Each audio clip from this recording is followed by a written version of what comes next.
Mesdames et messieurs, ce qui se passe, ou est en train de se passer en ce moment au Moyen-Orient, non seulement ça fait trembler toute la région, ça fait couler beaucoup de larmes, beaucoup d'encre et de salive.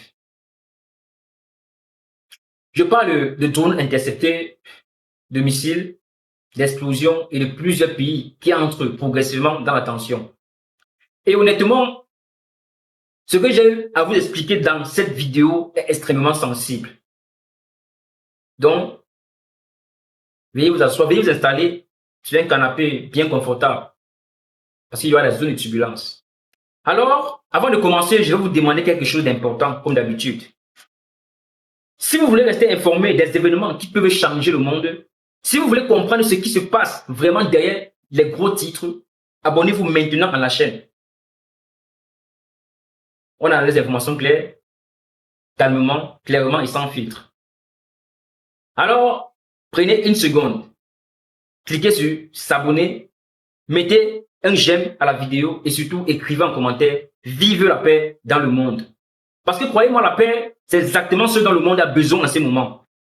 Je vous le répète encore, installez-vous confortablement. Aujourd'hui, je vais vous expliquer pièce par pièce, information par information, ce qui se passe, ce qui s'est passé autant pour moi durant la nuit du 12 au 13 mars 2026.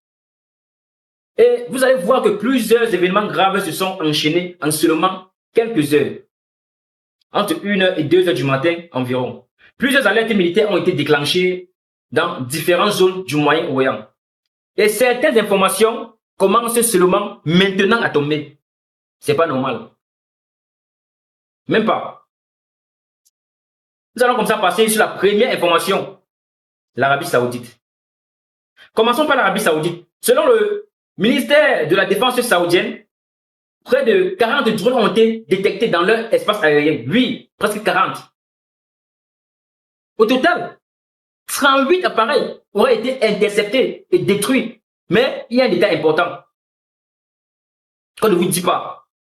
Et je suis là pour ça, pour les détails là, comme vous cache. Je dis tout. Je ne garde rien ici, ça sort tout. Ça doit sortir. On ne sait pas encore si d'autres drones ont réussi à passer, ni si certaines cibles ont été atteintes. Et ça laisse encore beaucoup de zones d'ombre. Vous me comprenez? Ça laisse beaucoup de zones d'ombre, les gars. Pendant ce temps, du côté d'Israël, de nouveaux tirs de missiles auraient été signalés. Selon les premiers rapports médicaux, 2 personnes auraient été blessées dans le nord du pays. Parmi elles, une femme de 34 ans touchée par des éclats. Les autorités israéliennes ont immédiatement demandé aux habitants de certaines zones de se réfugier dans des abris. Quels abris? Vous parlez de quels abris? Vous avez fait des abris, il faut comprendre ça. Quels abris? Ça veut dire une seule chose. Les autorités s'attendaient à d'autres vagues d'attaques, c'est normal. Autre élément important, le mouvement libanais Hezbollah, allié de l'Iran, aurait revendiqué plusieurs types de roquettes contre des positions de l'armée israélienne. Donc, on ne parle plus seulement d'un incident isolé, on parle d'un conflit qui implique plusieurs acteurs régionaux. Et c'est ce qui rend la situation beaucoup plus dangereuse. Parlons un peu de l'explosion à Dubaï. Et ce n'était pas tout. Et ce n'est pas tout pour moi. Des journalistes pensent que des journalistes présents à Dubaï ont rapporté avoir entendu une forte explosion dans la nuit. Certains témoignages parlent même d'immeubles qui auraient tremblé et d'un épais nuage de fumée visible dans certaines zones. Mais pour l'instant, les autorités n'ont pas donné de localisation exacte. Donc l'information reste encore à confirmer et à surveiller. Maintenant, parlons de la menace contre les intérêts français.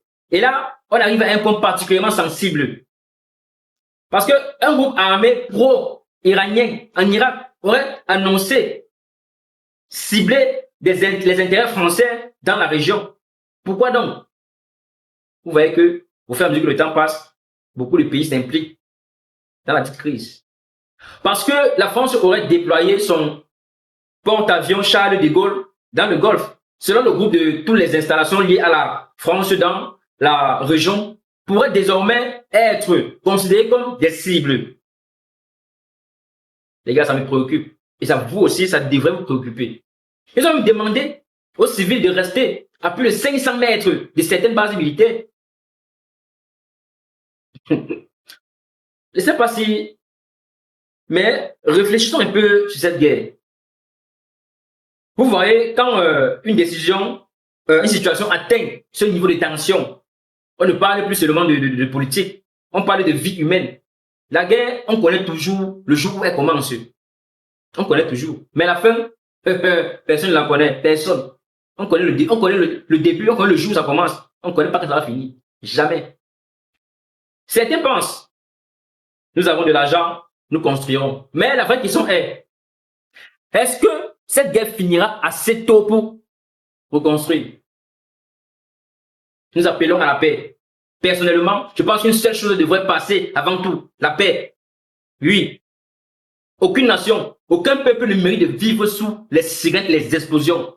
Alors, encore une fois, si vous regardez cette vidéo, écrivez simplement dans les commentaires, vive la paix dans le monde. Vive la paix. On en a besoin. Parce que parfois, même un simple message peut rappeler que nous voulons vraiment. Et si vous êtes nouveau aussi là, je dis bien, si vous êtes nouveau, abonnez-vous à la chaîne. Parce que dans les prochaines heures, il pourrait y avoir beaucoup d'évolutions. Et je publierai d'autres analyses et informations importantes. Alors, abonnez-vous, activez les notifications, partagez la vidéo autour de vous. Pour que le maximum de personnes comprennent ce qui se passe. Voilà pour les informations principales qui sont sorties durant les dernières heures. La situation reste extrêmement évolutive. Je vous tiendrai informé dès qu'il y aura de nouvelles informations ou des confirmations, autant pour moi. Merci d'avoir suivi cette vidéoconférence. Prenez soin de vous. Encore une fois, vive la paix dans le monde. Et à très bientôt pour la prochaine analyse. Vous êtes les meilleurs. Vous le savez tous.